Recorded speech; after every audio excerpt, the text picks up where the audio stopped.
20 items from the 1980s that failed.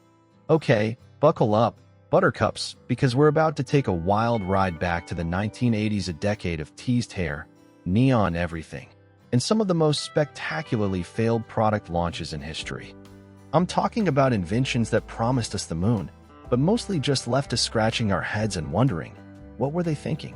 So, grab your leg warmers, crank up the synth pop, and let's dive into the glorious, often hilarious, world of 80s product flops. Gulling Doors, looking fly, but grounded in reality. Okay, so picture this. You're in your ride, doors swing up like a freaking spaceship. Gulling Doors, man. We all saw the Back to the Future DeLorean and thought, that's the future. Sleek, stylish, instant cool, right? Wrong. Dreams meet reality, and Gulling Doors, well, they face-planted. They looked awesome at the drive-in, but had some, issues. Biggest problem? Safety. Roll your car, and you're trapped. Those upward swinging doors become a metal trapdoor. Not exactly a comforting thought. Then there's parking. Tight spot. Good luck. You need major clearance to open those bad boys, making crowded lots a nightmare. And maintenance? Forget about it. Fancy hinges and struts? Expensive to fix. You're paying for the cool, and then paying again to keep it working. Gulling Doors, movie magic, real-world headache. I'm sticking with regular doors. Practicality beats sci-fi cool when it means, not being trapped in my own car. Italdesign Capsula, the transformer car that never transformed. Transformers, man.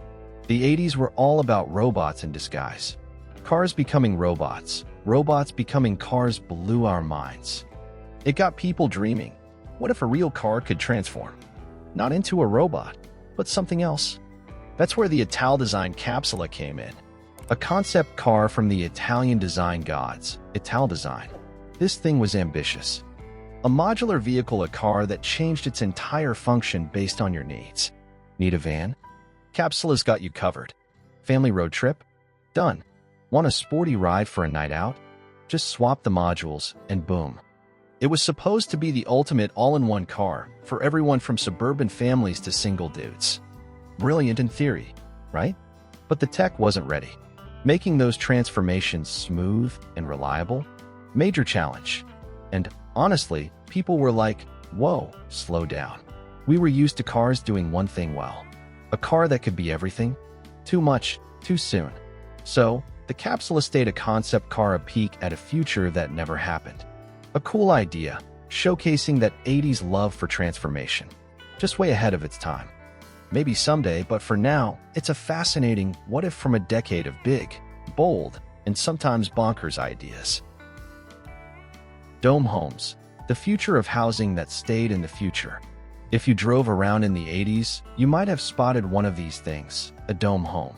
It looked like a giant igloo, or maybe a spaceship that had landed in someone's backyard. They were supposed to be the future of housing, a more energy-efficient, cost-effective alternative to traditional homes.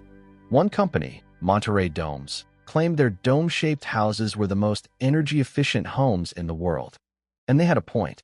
The curved shape reduced heat loss, the insulation was top-notch, and they even had solar heating systems.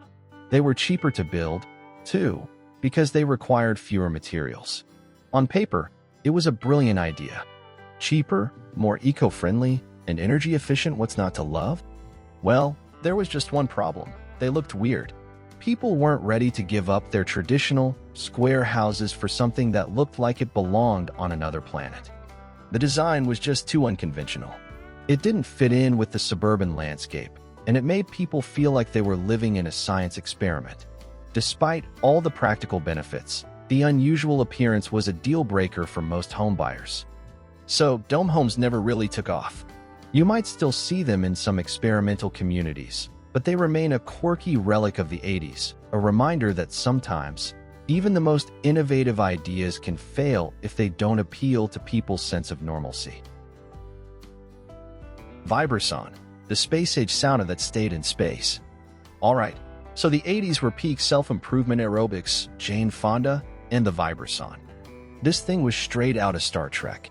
Picture a giant, vibrating sauna pod, a personal relaxation chamber promising total bliss. You'd climb into this phone booth-sized contraption, and it's 170 degrees inside. But your head stays cool, thanks to a face fan. Gotta keep that 80s perm intact, right? While you're detoxing, we were all about that back then. The whole thing vibrates, giving you a full-body massage. Plus, a built-in stereo for your Kenny G tapes. Luxurious? Debatable. Expensive? You bet. $5,995. That's small car money. For a vibrating sauna that dominated your living room? Most of us were good with a regular sauna, or, a hot bath. The Vibrosaun was cool in theory, but super extra in reality. Classic case of just because you can doesn't mean you should. A solution in search of a non-existent problem. It appealed to the super rich with tons of space and a deep need to vibrate and sweat at the same time. The rest of us?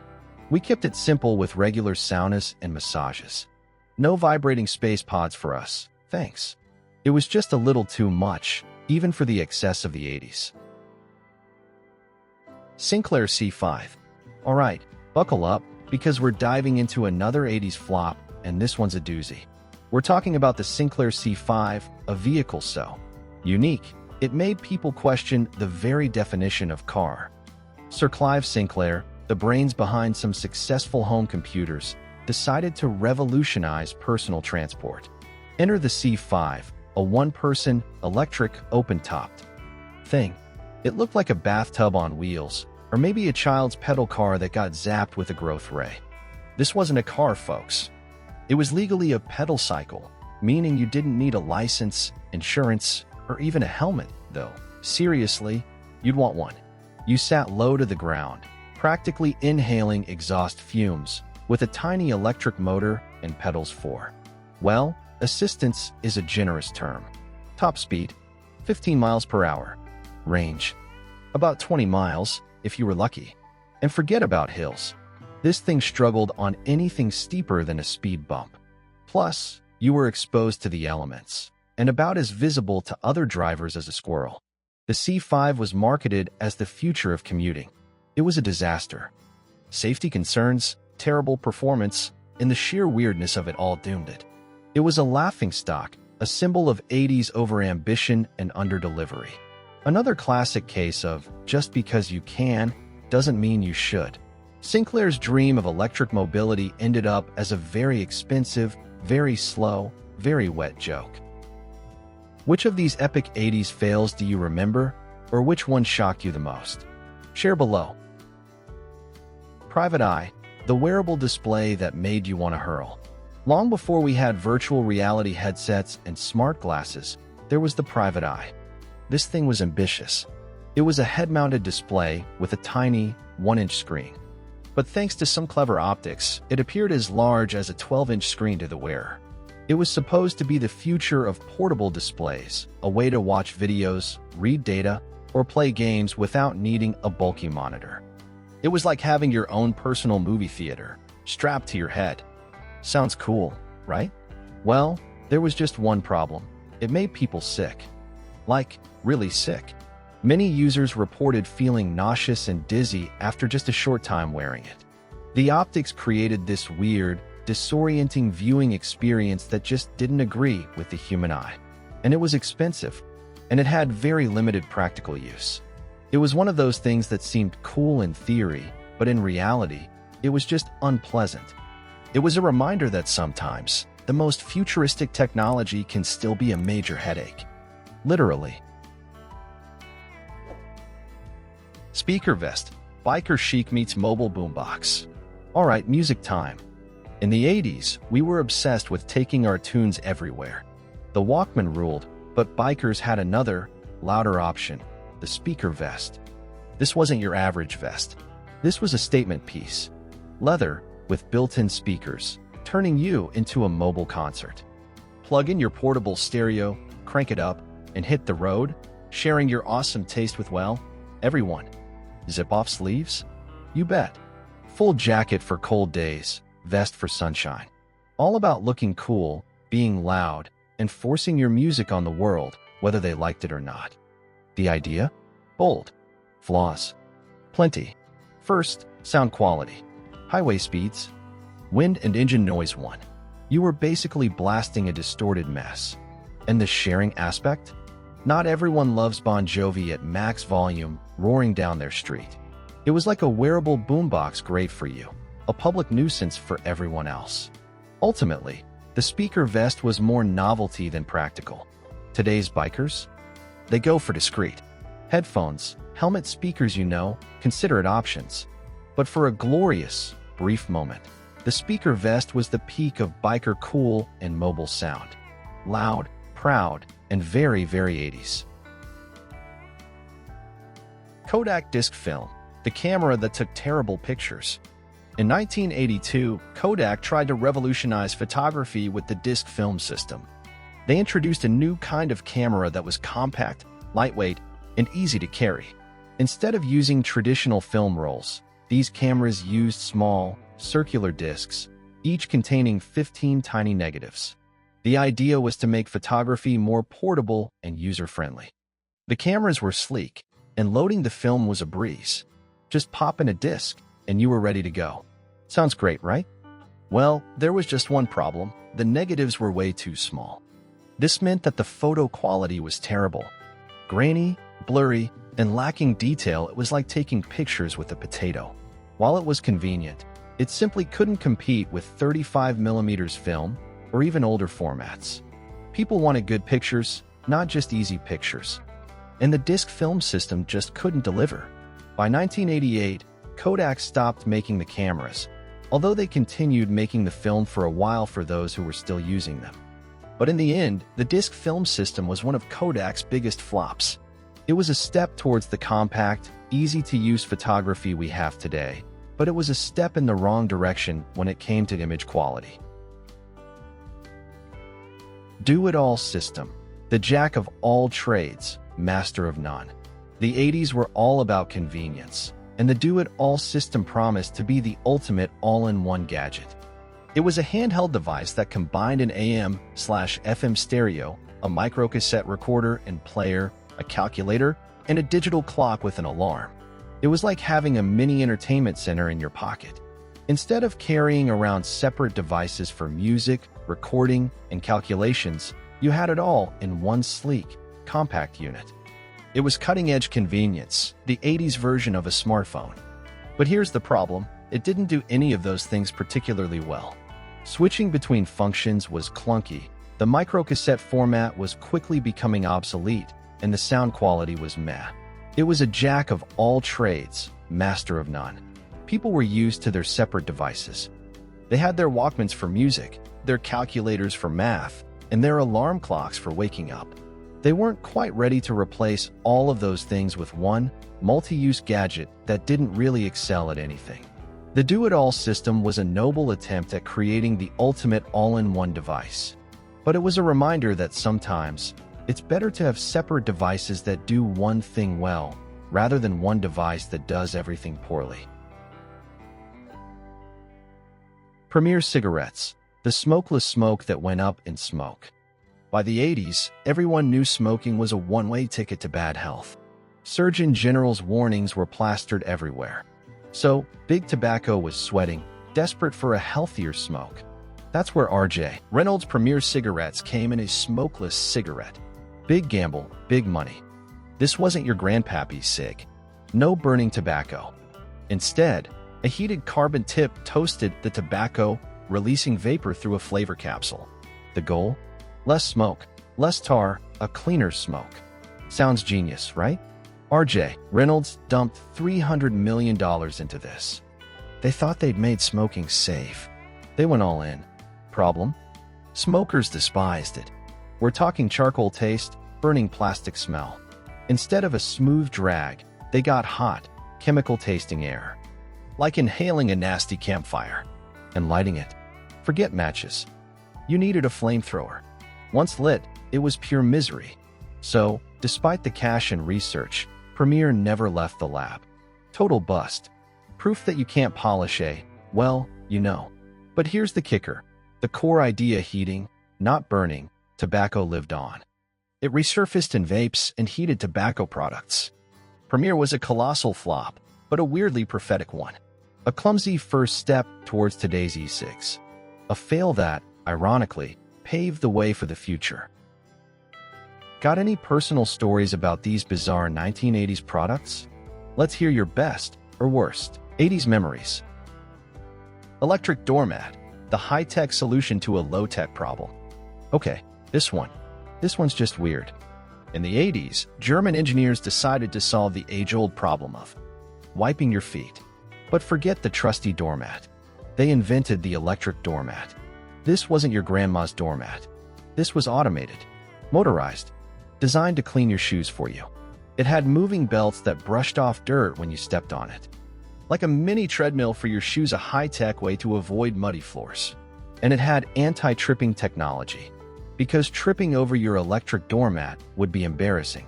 Serious engineering, solving a problem that, well, wasn't really a problem. Because, here's the thing, nobody needed it. Regular doormats worked perfectly. Simple, effective, cheap. The electric doormat? Expensive, complicated, and bound to break. A solution searching for a problem. It made you wonder, why? Why spend money on a motorized doormat? It was classic over-engineering, fixing something that wasn't broken. The classic doormat won, obviously. Sometimes, simple is best. The electric doormat? A quirky footnote in 80s invention history. Proof that not every problem needs a high-tech, overly complicated solution. Sometimes, low-tech is just better. Less chance of tripping, too. Briefcase Alarm, the James Bond gadget that was more silly than spy. The 80s were all about business, and briefcases were the ultimate symbol of the corporate world. But with all those important documents and, money inside, briefcases were also a target for thieves. So, someone came up with the Briefcase Alarm, a security gadget that was straight out of a James Bond movie. The idea was simple. If someone stole your briefcase, you'd enter a secret code into a transmitter, and the briefcase would explode. Not with a bang, but with a cloud of red smoke. It was supposed to disorient the thief, make it impossible for them to see, and draw attention to their crime. And it also had an ear-piercing alarm, just to make sure everyone knew something was up. It was like having your own personal smoke bomb, built right into your briefcase. Sounds cool, right? Well, maybe not. Imagine accidentally setting it off in a meeting, or in the airport, or anywhere, really. The red smoke would stain everything, the alarm would be deafening, and you'd probably end up explaining yourself to the police. It was a fun idea, in theory, but in reality, it was just too risky, too impractical, and too messy. Most business people opted for something a little less dramatic, like, a good lock. The briefcase alarm was a reminder that sometimes the best security is just common sense, and not setting off smoke bombs in public places. Seiko TV Watch, the wearable TV that was more trouble than it was worth. In the early 80s, portable technology was taking off. The Walkman was a massive success, and companies were eager to push the limits of what could be carried on the go. Enter the Seiko TV Watch, a gadget that was straight out of a spy movie. Released in 1982 and 1983, this wasn't just a wristwatch, it was a wearable television. It had a tiny, 1.2-inch LCD screen built into the face of the watch. You could watch live TV right on your wrist. It was the future of personal entertainment, or so they thought. It even had an FM tuner, so you could listen to the radio as well. It was like having a mini entertainment center strapped to your arm. Sounds amazing, right? Well, there was a catch, or several catches. To actually watch TV, you had to connect the watch to a pocket-sized TV tuner, which then had to be wired to a pair of headphones. So, instead of being a sleek, all-in-one device, it turned into a tangled mess of cables and extra gadgets. And at $495, a hefty price tag in the 80s, it was far from affordable for most consumers. It was a cool idea, a glimpse into a future where we could watch TV anywhere, anytime. But it was just too clunky, too expensive, and too inconvenient. It was a reminder that sometimes, the most futuristic technology can still be a major hassle. Fisher-Price PXL 2000, the kids' camcorder that became a cult classic. Everyone wanted to capture their family memories on video. But Fisher-Price saw a niche market: kids. So they introduced the PXL 2000, a camcorder specifically designed for young filmmakers. Unlike traditional camcorders that used VHS tapes, the PXL 2000 recorded low-resolution, black-and-white video onto standard audio cassette tapes. This made it cheaper and more compact, but it also resulted in pixelated, grainy footage that looked more like an early digital experiment than a high-quality recording. It was a cool concept, a real working video camera for kids. But the price tag was a major problem. At $180, it was twice the cost of a Nintendo Entertainment System, NES. That's a tough sell for parents, especially when the video quality was questionable. So, Fisher-Price sold fewer than 500,000 units before discontinuing the product. It was a commercial failure, a reminder that even a cool toy can flop if it's too expensive. But here's the twist: the PXL 2000 has since gained a cult following. Filmmakers and artists love its dreamlike, lo-fi aesthetic. You can still find videos shot on it floating around YouTube. What was once a failed toy is now a collector's item, a quirky piece of video history. It's a testament to the fact that sometimes, even the biggest flops can find a second life in the most unexpected ways. Apple Newton, the PDA that was ahead of its time, but behind on technology. Before smartphones and tablets became an essential part of our lives, Apple had a bold vision for the future of mobile computing. In the late 80s, they began developing what would become the Apple Newton, one of the first personal digital assistants PDAs. Launched in 1993, the Newton was supposed to revolutionize the way people organized their lives.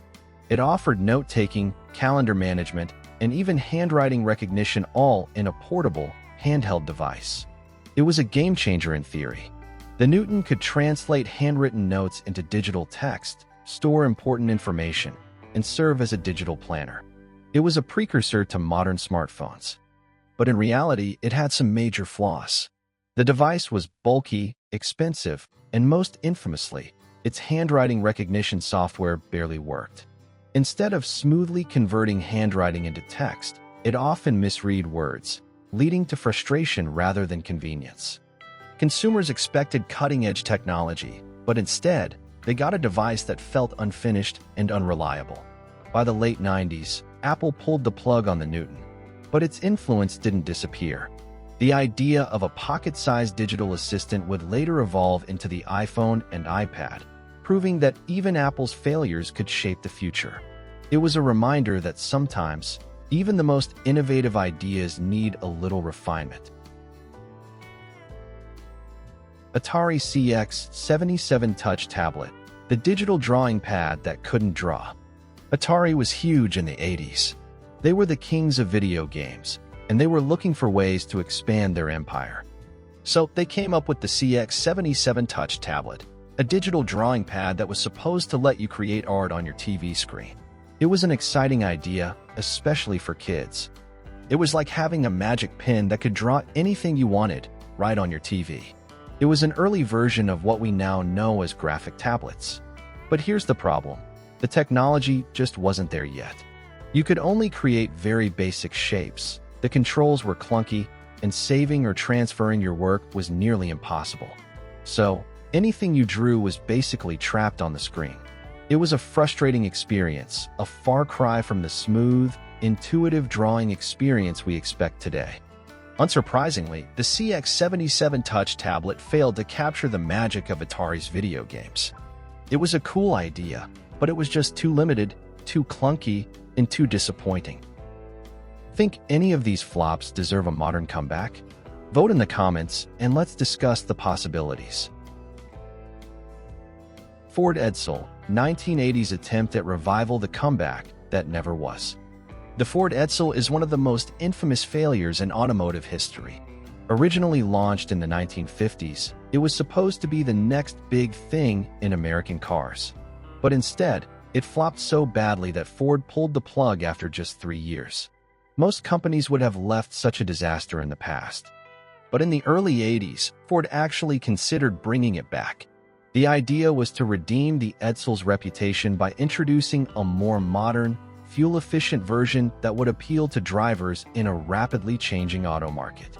By the 80s, consumers wanted smaller, practical cars, not the oversized gas guzzlers of previous decades.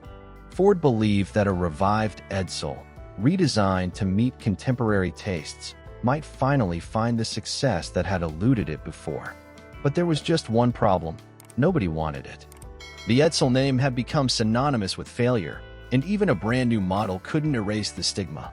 Ford quickly scrapped the idea before it ever reached production, realizing that some reputations are simply too damaged to repair. It was a reminder that sometimes the best thing to do with a failed product is to leave it in the past. Ulti Card, the everything card that did almost nothing. The 80s were all about the future, and the Ulti Card, also known as the everything card, was supposed to be the future of, well, everything. This wasn't just a credit card. This was a digital wallet, long before smartphones made that a reality. It had a 2-line LCD screen and a keypad, making it look like a tiny calculator. And it was supposed to replace all your other cards. Your credit card, your bank card, your security access card, even your parking meter money. It was all supposed to be in this one magical card. And that's not all. It had fingerprint storage for security, a place to store your medical records, and even a calorie tracker. It was the ultimate personal finance and health tool, a pocket-sized command center for your entire life. Sounds amazing, right? Well, there was just one problem. The technology wasn't ready. The card was bulky, complicated, and required this whole specialized infrastructure that didn't really exist. And people weren't quite ready to ditch their wallets and put all their trust in this one futuristic card. It was too complex, too expensive, and too ahead of its time. It faded into obscurity, a forgotten relic of the 80s dream of a digital future. But here's the ironic part. Today, our smartphones do all of those things and more. The Ulti Card was a vision of the future, just a very early, very clunky version of it. It was the right idea, just way too soon. Cabbage Patch Dolls, the toy craze that turned into a riot. Few toys in history have caused as much chaos as Cabbage Patch Dolls did in the mid-80s.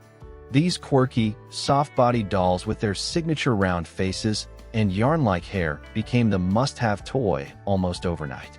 Every kid wanted one, and every parent was determined to make it happen no matter the cost. At first, the dolls seemed innocent enough.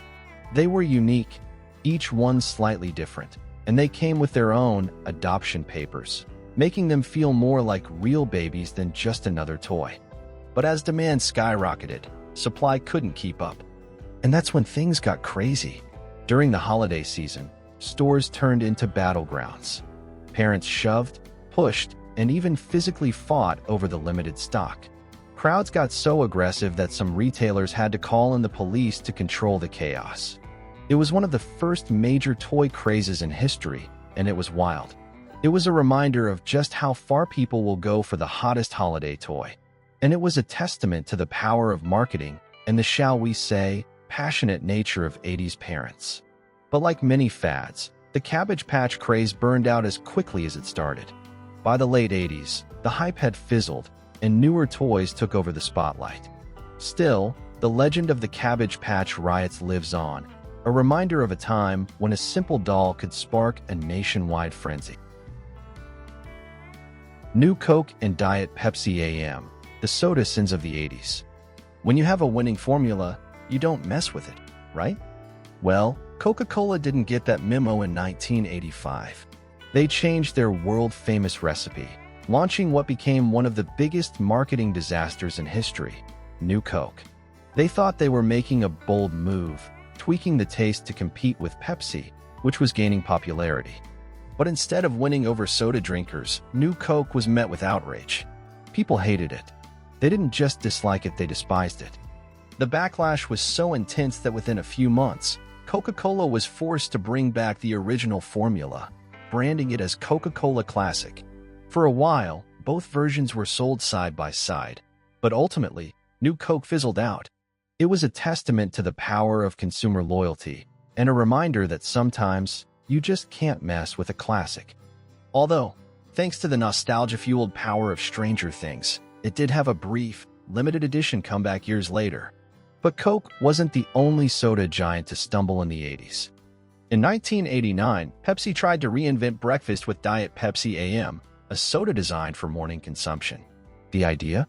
Give people an alternative to coffee by offering a soft drink with extra caffeine to kickstart their day. But consumers weren't interested. Most people still wanted their morning coffee, and those who drank soda for breakfast were already drinking regular Pepsi. Diet Pepsi AM was a solution looking for a problem that didn't exist. It was a reminder that sometimes the best way to start your day is with coffee. Or, just regular Pepsi. So what do you think, folks?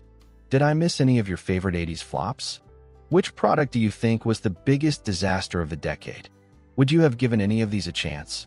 Let me know in the comments. I'd love to hear your thoughts, your memories, and your own stories of 80s product fails. Let's connect, reminisce, and maybe even have a few laughs. Because that's what the 80s were all about, right? Big ideas, big hair, and big laughs. Thanks for joining me on this wild ride.